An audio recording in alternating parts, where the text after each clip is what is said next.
What's up everybody, it's Sean here and I'm back today to give you a review of the New Balance 1000 in this Angora and Moonrock colorway. So this is a perfect time for this release as it's a great colorway for the summer. So the style code for this shoe is M1000WA and the official colorway for this shoe is Angora, Moonrock, and Almond Oil. So the New Balance 1000 is a silhouette that originally released back in 1999, but it's been brought back and it's one of New Balance's hottest silhouettes on the market now. We've seen a lot of collaborations as well as now general release colorways too, such as this one.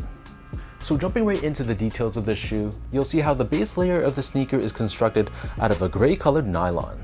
So this material has a bit of a honeycomb texture to it, and then overlaid on the front toe cap, we have this sail or off-white colored leather, which is actually unfortunately a synthetic leather, and it has this cutaway revealing a reflective 3M panel on the lateral side, along with this embroidery on the medial side. Covering the mid panels of the shoe, we have these flowing overlays of synthetic leather, which has this embroidery running down the center, and on the lateral side by the toe box, we have 1000 branding embroidered across. For the eyelets, so this shoe comes with two different lacing styles. So we have these loop style eyelets, but in between this, we have this synthetic leather with a more traditional eyelet style. And then beneath this on the mid panel, we have this TPU New Balance N logo, which is done in a mix of silver and green. And underneath this, you can see we have more of that same nylon material that we saw earlier on the toe box. Covering the heel of the sneaker, we have more synthetic leather. We have this reflective 3M layer on the lateral side. And then on the medial side, we have 1000 embroidery found here. Above this, we have New Balance branding. And then on the top of the heel, this is covered in a blue colored nylon with this white colored New Balance N logo embroidered at the very top. In terms of laces, so this being a general release, this only comes with one lace option, and they're an oval shaped lace done in this beige-like tone. Running down the center of the tongue, we have a synthetic nubuck overlay, which helps to hold the laces in place. And then beneath this, the tongue is slightly padded and it's covered in that same gray colored nylon that we saw earlier on the toe box. And then on the very top of the tongue, we have New Balance 1000 branding. The back of the tongue and the interior of the shoe, this is covered in this mesh liner, and just like any other New Balance 1000, we have additional padding and cushioning covering the back Achilles area of the sneaker. And then for the insoles, these come with your standard foam lined insole, which is mesh lined on top, and we have New Balance branding pressed onto the heel in pink. So the upper of the New Balance 1000 sits atop this chunky and sculpted dual density foam setup consisting of polyurethane and New Balance's Absorb technology. So we have these pink hits found on both the lateral forefoot as well as wrapping around the heel of the midsole. And then for the outsole, this is crafted entirely out of a black colored rubber.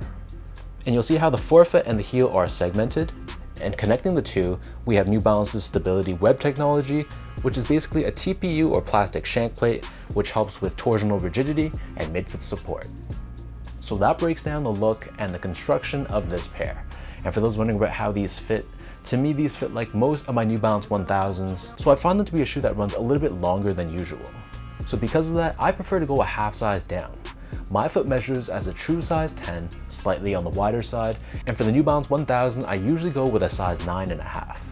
So by going half size down, the length of the shoe is perfect. There's just about an index finger's width space between the top of the shoe and the top of my toe. Keep in mind though, this shoe can be a little bit snug width-wise. So straight out of the box, if you go a half size down, they do feel a little bit snug around this toe box area. But from my experience, the more you wear them in, the more you break in the sneaker, over time they feel a lot more comfortable and a lot more accommodating across the width of the toe box. But it comes down to personal preference. If you have a wider foot or you just don't like a snug fit around the toe box, you'd be totally fine going true to size as well.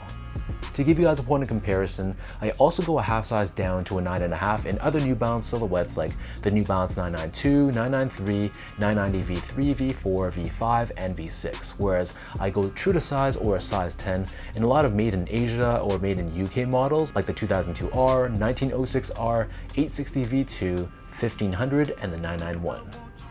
Moving on to the comfort, so the New Balance 1000, especially for a made in Asia New Balance sneaker, is a model that's actually pretty comfortable. So this chunky midsole, you feel quite a bit of that responsiveness, and there's a decent amount of squish to it as well. So it's definitely not a firm and dead feeling sneaker.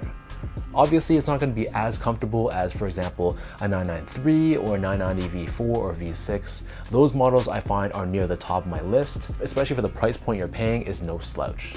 So if you're looking for a more affordable model that still gives you a decent amount of cushioning and comfort, I would recommend the 1000, assuming you don't have a super wide foot. Finally, in terms of the quality and craftsmanship. So first off, material quality, if you couldn't tell by now, this was pretty disappointing. I was expecting at least some of the panels to be genuine leather, but from the eye test, from what I can see, everything on this shoe seems to be synthetic.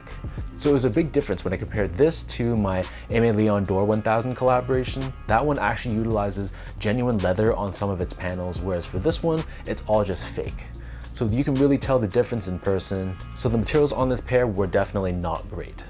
The build of the shoe though was fine. There were no major flaws that I could see on my pair. The stitch job was good, there weren't too many glue stains that I could see, and the paint job was solid as well.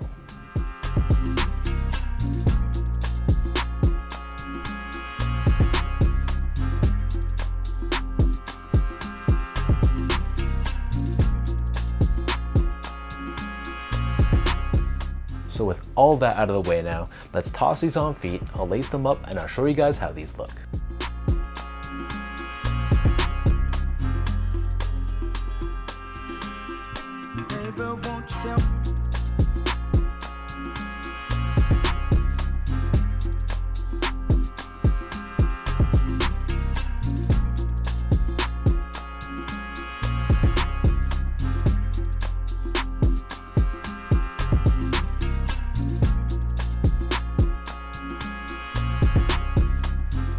The New Balance 1000 is a silhouette that's kind of polarizing. Some people absolutely love it, while at the same time people are calling it an Air Max 95 or a Nike Air Max 97 ripoff and saying that it's just an ugly looking sneaker. So it depends on where you stand on this. If you're a fan of the silhouette, I think this is a solid colorway. Is it my favorite? Absolutely not. But for summer, I think this is a fun, versatile colorway that will match a lot of different outfits that you're rocking because they do incorporate a ton of colors on this shoe while still making it rather subtle and thus wearable. It's just unfortunate that the material quality on this pair was really poor, and after seeing what decent material quality can be on a New Balance 1000 with the ALD collaboration, it's all the more disappointing getting these in hand. So drop your thoughts down below, let me know what do you guys think with this New Balance 1000 in the Angora and Moonrock colorway. For anyone watching, do you plan on picking these up when they drop tomorrow, June 26th? Are you potentially waiting for these to go on sale? Or it's just not your thing and it'll be an easy pass for you? As usual though, if you guys enjoy this review, be sure to like, comment, and subscribe to my channel if you haven't yet. You can follow me on Instagram at esco8. Check me out on X at sean.go_spoutout and visit my website at seango.ca. So thank you everyone for watching. Hopefully you guys enjoy this review and I'll catch all of you in my next video.